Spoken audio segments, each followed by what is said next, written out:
So for the 36th class, as you can see, we are starting off on Google Classroom, and today's class had to do with the slave trade in more details than we learned about the other day in class 33. And if you were absent, if you could please do the following. I'd like you to watch this video. So we played this video in class from a film called Amistad, and it's a very realistic depiction of the Middle Passage. And this isn't one of those videos that you can just watch and move on. So after we showed it in class, we had to talk about what we saw and how it made us feel and that sort of thing. And I think it was time well spent. So please watch this on your own. And after that, then it becomes a fairly traditional assignment. So if you click on the assignment, you will see there are a bunch of questions, 8 questions. And how do you answer these 8 questions? Well, you can either use this PowerPoint or use this video that I'm using right now. So I've taken the liberty of opening up this PowerPoint already. And we'll start it from the beginning. So we went into the slave trade in more detail, and we recapped what we already know or what we remember, what we just recently saw in Amistad. So hopefully if you were absent, you can do the same thing. Check your own brain. What do you know? What do you remember? And hopefully, it's kind of a combination of stuff people know and stuff that's new, and it's hard to say in a room full of people, but hopefully by the end of this you have a grasp of what was going on with the slave trade. So pre-existing slave trade had been going on for centuries and centuries. Now, before the time of Columbus, we called this Old World slavery. It wasn't necessarily permanent, it wasn't necessarily racial, but this had been going on for a long, long time. Now, with this advent of the 4 world zones coming together, with the advent of the Columbian Exchange, we have this New World slavery, which was permanent and it was racial. So we see in 1502 the first African slaves to the Americas, which started over 400 years of this. And it became a competition from 7 European nations to procure the most slaves and to profit the most they could from slavery. Now, in terms of obtaining slaves, West Africa was targeted for several reasons. It was easy to get there. You didn't have to be a great mariner just to hug the coast. Also, these were skilled people. They had people who had metalworking skills and agricultural skills, and there are no diplomatic repercussions. You could take people and mistreat them, and nothing really happened to you. So once they were procured from West Africa, they made this very difficult trip across the ocean called the Middle Passage, where roughly a quarter to a third of the people died primarily from dysentery, but some were from suicides and from homicides, and about as bad as you could think of, as you just saw from that film clip in Amistad. Okay, now this word diaspora is when people get removed from their homelands and brought to other places. But part of diaspora is you keep your culture when you travel. So we had this enormous African diaspora during the age of the slave trade. And you can see just, thousands and thousands of people going to South America, to the Caribbean, to North America. And even though when the Africans arrived, people attempted to strip them of their culture, they couldn't, and culture remained. So this is called a diaspora. And here's another visual just to show how extensive this is in terms of numbers. And we're talking in the millions. A second ago I said thousands. I should have said millions. Millions and millions of people got taken from their homes and brought to the other hemisphere of the world. Okay? And the Middle Passage, okay, they estimate 12 million Africans made that trip across the Atlantic Ocean. And mortality rates are ranging, but again, we talked about this the other day, tight packing versus loose packing and methods that slavers used. And you can see with this visual just how horrible the conditions were and unsanitary. And people tend to remember this. And again, I don't want to be too gratuitous, with or sensationalized when it comes to this. But at the same time, I'd be a bad history teacher if I didn't speak of how horrible and how inhuman it was. But people tend to remember that point, but it bears repeating how horrible and inhuman it was. Now, in terms of the profitability, let's switch gears from the humanitarian lens to an economic lens. It was crazy money.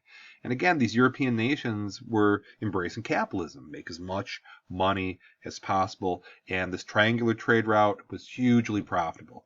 You would get slaves from West Africa, take them across to the Middle Passage, have them work to procure raw materials like molasses or tobacco or cotton, and then put it on a boat, take it back to Europe, and the cotton becomes a sweater, the tobacco becomes a cigar, molasses becomes a bottle of rum, you sell it, you make a big profit, with your profits you get more slaves. And this was the economic engine of the time, hugely profitable. And you can see some of the commodities that were going back and forth. And they're still big money today. Not slaves, thank goodness, but certainly, the agricultural things and cigarettes and sugar for sure.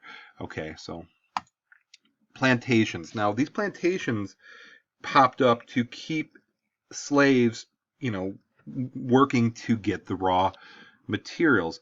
Now, primarily men were used for plantation labor, and they performed different occupations, and depending on the country, slaves kind of did some different things. But plantations were these places where they storehoused slaves in one place to keep them working. So this emerged during this time.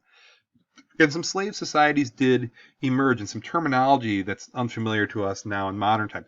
Saltwater slave is an African-born, Creole slaves, American-born descendants of African slaves. Some were mulattoes, and mulattoes is a term you do not use. If you know somebody who has one parent who's black and one who's white, please don't call them mulatto. That is wrong. You say they're mixed or let them whatever. But at the time, mulatto was a black person and a white person having an offspring. Unfortunately, oftentimes it was due to sexual exploitation. And what happened was this racial hierarchy, which was really driven by the Spanish, that your racial makeup puts you in society, higher, middle, or low. Another thing that happened was a syncretism in red here. Syncretism is the blending of religious ideas. So what happened was traditional European Christianity blended with African religions for a unique African worship culture and practices and that sort of thing. So this was going on. And again, this short video, I'm not going to do liberty to an entire class, but again, slaves did rebel. Okay, it could be small acts, of breaking a tool or fleeing. I don't want you to think that they just went to their fates without rebellion. They did. And there were, absolute, all-on rebellions, okay, and people who tried, in U.S. history, you learn about the Underground Railroad and whatnot, and these maroon societies where they helped fugitive slaves along. Even in the songs that they sang, a lot of times were instructions to get the heck out. Now, when you talk about this era of slavery, and your book puts a lot of emphasis on the Portuguese. Now, the Portuguese were the prime movers when it came to slavery, and really their success caused other European nations to try to get a piece of this. So, you look at the Portuguese, they're almost the poster children for this era. In fact, in Amistad, the Europeans you saw from that film clip were Portuguese. And you can see the Portuguese really they were busy. They were super, super busy in terms of their travels and in terms of their slaving and in terms of their trading and that kind of thing. Now, your book brings up this person, Queen Ana Nzinga, and it shows how she attempted to resist. But again, the Africans were outgunned. Not metaphorically, literally, okay? If somebody's pointing a gun at you and you don't have a gun, gun wins. But you see her story, and I talked about it in class, and you read it in the book, how she really attempted to do all that she could to keep independence. But despite her efforts, the Portuguese did create a nation, Angola, from this. And we see the Asante and the Dahomey, and we see these people who were very, very successful. High culture at all forms, and with its art and with its trade and with everything. But again, outgunned. Okay, when you can just see it's difficult for these formerly powerful cultures to be relegated to slavery. And not only did it take people away, the people who were left behind were without some of their best and brightest. So it was very tragic for Africa. In a nutshell, tragic for Africa. Okay. Now, East Africa did have some degree of slavery, but not nearly as much as the West. The West was primarily the part of the continent that got taken. When we see the story of East Africa, these interactions really promoted Islam. which is still felt today. And we told the story of South Africa, how the Dutch and the British came to South Africa, and that sort of thing, and it became the precursor for apartheid. So my point of this slide was these historical events had more modern effects. For example, apartheid in the 20th century. Now, here's the most important slide, and then we're going to end this because I'm running a little long anyway. So this is the main gist of today. The last question on your assignment sheet was, what were the effects of the slave trade on Africa? Endless wars between African kingdoms and tribes promoted the importance of weaponry.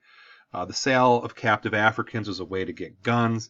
The most powerful African communities became those who were willing to trade slaves with Europeans, and they obtained guns and iron and horses, cloth and tobacco. So what happened was this gun and slave cycle where, hey, with more slaves I capture, I get more guns.